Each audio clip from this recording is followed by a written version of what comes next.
User से input लेने के लिए डिफरेंट कंट्रोल्स इस्तेमाल होते हैं। जिस तरह अगर हम यूज़र्स का हॉटमेल का ये साइन अप का पेज है और हम यूज़र से उसका हॉटमेल का एड्रेस या कोई भी दूसरा एड्रेस पूछना चाहते हैं या उससे कोई भी इन्फॉर्मेशन लेना चाहते हैं, तो इस एरिया में, जिस एरिया में ये इन्फॉर्मेशन मैं टाइप कर रहा हूँ और ये इन्फॉर्मेशन जब मैं सबमिट करूँगा तो ये हॉटमेल वालों के पास चली जाएगी। तो ये इन्फॉर्मेशन जिस एरिया में दी जा रही है, इस कंट्रोल को HTML में टेक्स्ट बॉक्स कहा जाता है। ये वाली जो इन्फॉर्मेशन जो यहाँ पे पासवर्ड के लिए है, मैं इसमें कोई भी इन्फॉर्मेशन लिख रहा हूँ, कोई भी डाटा पासवर्ड अपना टाइप कर रहा हूँ तो ये नज़र नहीं आ रहा, इसको हम पासवर्ड फील्ड कहते हैं।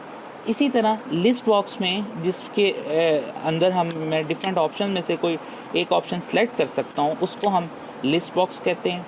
इसी तरह डाटा एंट्री के लिए अगर दो में से एक ऑप्शन ही सेलेक्ट की जा सकती हो तो उसको हम रेडियो बटन्स कहते हैं। इस तरह अगर मल्टीपल ऑप्शन सेलेक्ट की जा सकती हों तो वो चेक बॉक्सेस होते हैं। तो यूज़र से डाटा लेने के लिए डिफरेंट HTML में कंट्रोल्स यूज़ होते हैं, जो अभी हमने उनमें से कुछ कंट्रोल्स हमने देखे हैं, जिसमें से टेक्स्ट बॉक्सेस, पासवर्ड फील्ड्स, ये बटन है, इसके अलावा लिस्ट बॉक्स, रेडियो बटन्स और इसके अलावा चेक बॉक्सेस। आइए देखें कि HTML में कौन से टैग्स होते हैं जिनकी वजह से हम अपने पेज के ऊपर ये वाली फंक्शनैलिटी इनेबल कर सकते हैं।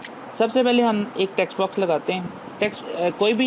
जब भी हम लोग कोई भी यूज़र से इनपुट लेने के लिए किसी कंट्रोल का टैग यूज़ करेंगे, वो हमेशा फॉर्म के टैग में हम यूज़ करेंगे। लेट्स से अभी हम कहते हैं कि एंटर यूज़र नेम, ये जो है ये टेक्स्ट है जो यूज़र को डिस्प्ले होगा और इसके बाद मैं चाहता हूँ कि उसको एक टेक्स्ट बॉक्स नज़र आए जिसमें वो डाटा एंटर कर सकते। उसके लिए जो टैग यूज़ होगा वो input type is equal to text, और उसके बाद उसका एट्रीब्यूट, इनपुट टाइप टेक्स्ट का एक एट्रीब्यूट है, डिफरेंट एट्रीब्यूट्स हैं। वैल्यू इज़ इक्वल टू, अगर आप जो भी लिखेंगे तो टेक्स्ट बॉक्स में बाय डिफ़ॉल्ट आपको कुछ लिखा हुआ नज़र आएगा। अगर आप इस टाइप एट्रीब्यूट्स को नहीं यूज़ करते तो टेक्स्ट बॉक्स में कुछ भी लिखा हुआ नज़र नहीं आएगा। यहाँ पे इसको क्लोज़ कर दें। इसका बिहेवियर हम चेक करते हैं जी अपने ब्राउज़र में। तो आप देखें एंटर यूज़र नेम, उसके बाद ये वाला टेक्स्ट बॉक्स है। अब यूज़र इसमें कुछ भी लिख सकता है। इसी तरह अगर हम पासवर्ड फील्ड एंटर करना चाहते हैं तो उससे पहले मैं कुछ टेक्स्ट लिख देता हूं ताकि यूज़र को पता चले कि वो पासवर्ड एंटर करने जा रहा है। और उसके बाद हम input type is equal to password, अगर मैं इसको पासवर्ड करूंगा तो दैट्स मीन कि अब जो कुछ यूज़र टाइप करेगा वो उसको इनक्रिप्टेड फॉर्मेट यानी कि उसको नज़र नहीं आएगा। उसके बाद हमने एंटर पासवर्ड लिखा, तो यहाँ पे अब आप देखेंगे इसमें मुझे जो भी यूज़र एंटर कर रहा है वो नज़र नहीं आ रहा। अगर आप चाहते हैं कि ये अभी आपने देखा कि ये एंटर यूज़र नेम और उसके बाद एंटर पासवर्ड एक ही लाइन में आ गया। अगर आप इसको दो मुख्तलिफ लाइनों में लाना चाहते हैं तो इसका एक सलूशन ये है कि आप टेबल लिख लें जिसके दो कॉलम, दो रोज़ हों। एक रो में पहले उसके टेबल सेल में एंटर यूज़र नेम और दूसरे में ये टेक्स्ट बॉक्स हो, और फिर उसके बाद दूसरी रो में एंटर पासवर्ड और फिर ये टेबल हो। अल्टरनेटिवली मीनवाइल आप इसको नेक्स्ट लाइन पे लाने के लिए ब्रेक का टैग भी यूज़ कर सकते हैं। इसी तरह अगर हम लोग चाहते हैं कि यूज़र दो में से कोई एक ऑप्शन चूज़ कर सके तो उसके लिए रेडियो बटन्स यूज़ होते हैं। रेडियो बटन यूज़ करने के लिए जो इनपुट का टैग, उसके बाद उसकी टाइप का एट्रीब्यूट हम सेट करेंगे इज़ इक्वल टू रेडियो, और इसका जो नाम है वो हम रखेंगे, कोई भी आप नाम रख लें, नाम या आईडी आप रख सकते हैं।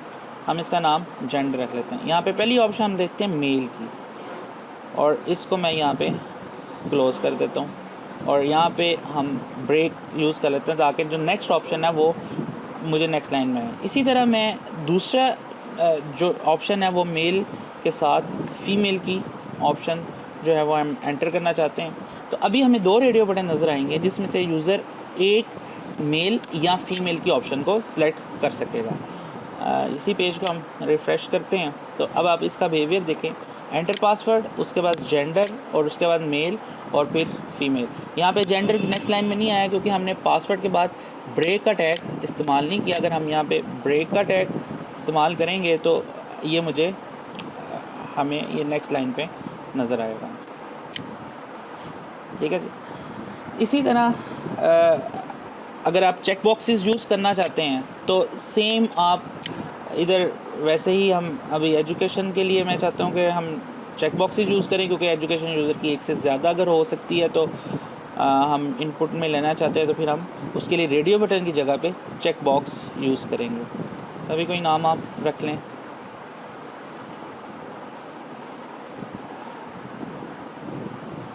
ये हमारी फर्स्ट ऑप्शन यहाँ पे आके इसको इनपुट टाइप को विदन टैग ही क्लोज किया जाता है, इसका क्लोजिंग टैग नहीं हम यूज़ करते।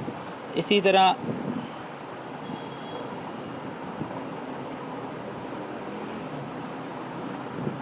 हम एक दूसरी ऑप्शन ऐड कर लेते हैं जो BSC की है। तो अब यूज़र इन दोनों ऑप्शन को एट ए टाइम सेलेक्ट कर सकता है। रेडियो बटन का बिहेवियर जो है वो आप देखेंगे कि दोनों में से कोई एक ऑप्शन एक वक्त में सिलेक्ट हो सकती है। यहाँ पे जो बिहेवियर है इसमें दोनों option at a time select हो सकती है। इसी तरह लिस्ट को ऐड करने के लिए जो HTML में एट्रीब्यूट होता है, आप एक ड्रॉप डाउन लिस्ट दें। जिस तरह यहाँ पे एक ड्रॉप डाउन लिस्ट है, ये वाली ऑप्शन में से कोई भी यूज़र अगर ऑप्शन चूज़ कर सकता हो, तो ये HTML में ये बिहेवियर ऐड करने के लिए हम लोग सिलेक्ट का टैग यूज़ करते हैं। सिलेक्ट, उसके बाद ऑप्शन का टैग, और ऑप्शन के टैग में जो है वो हम यहाँ पे डिफरेंट ऑप्शन, जितनी भी ऑप्शन हम इस लिस्ट बॉक्स में ऐड करना चाहते हैं वो ऑप्शन हम ऐड कर सकते हैं। यहाँ पे हम लाइक पाकिस्तान, और उसके बाद सेकंड कंट्री जो है वो हम ऐड कर देते हैं, और थर्ड कंट्री हम ऐड कर देते हैं। तो ये डिफरेंट जो कंट्रीज़ के ऑप्शन ये लिस्ट बॉक्स में हमें नज़र आ जाएंगे। हम इसे सेव करते हैं। सिलेक्ट मेन जो है वो एट्रीब्यूट है, और उसके बाद एक ऑप्शन ऐड करने के लिए, एक लिस्ट में एक एंट्री करने के लिए आपको ऑप्शन का टैग यूज़ करना पड़ेगा। इसको रिफ्रेश करते हैं तो आप देखेंगे जो ऑप्शन हमने ऐड किए हैं वो हमें नज़र आ रही हैं। ये मेन इनपुट लेने के यूज़र से तरीकाकार है। जौन सा भी अब आप जो इसमें थोड़ी सी अलाइनमेंट आपको ठीक नहीं लग रही होगी, आप ये अलाइनमेंट टेबल के थ्रू इसे ठीक कर सकते हैं, या इसके दूसरे भी डिफरेंट वे हैं। हम जैसे आगे जाएंगे तो हम देखेंगे कि ये अलाइनमेंट कैसे हैं। आप एक टेबल के थ्रू इसकी अलाइनमेंट को अच्छे तरीके से इसका फॉर्म ऐसे ही बना सकते हैं जैसे ये वाला फॉर्म आपको नज़र आ रहा है। इसमें एक मेन टेबल है, और इस टेबल के हर एक रो में एक टेबल सेल के अंदर ये वाली इन्फॉर्मेशन लिखी हुई है, दूसरे टेबल सेल में ये वाली इन्फॉर्मेशन लिखी हुई है। इसी तरह आप डिफरेंट फॉर्म्स डिज़ाइन कर सकते हैं। इस फॉर्म में एक चीज़ जो मिसिंग है वो ये है कि हम अगर बटन लगाना चाहें कि जिस पे क्लिक हो और कोई एक्शन परफॉर्म हो, तो हम उसके लिए input type is equal to button, और उसके बाद उसकी वैल्यू इज़ इक्वल टू का मतलब ये कि वैल्यू का एट्रीब्यूट जो है वो जो कुछ इसमें लिखा होगा वो ही बटन के ऊपर हमें लिखा हुआ नज़र आएगा। अगर मैं इसके ऊपर रजिस्टर लिख दूंगा तो वो मुझे रजिस्टर का ऊपर टेक्स्ट लिखा हुआ नज़र आएगा। तो ये आपका कंप्लीट एक फॉर्म डिज़ाइन हो चुका है।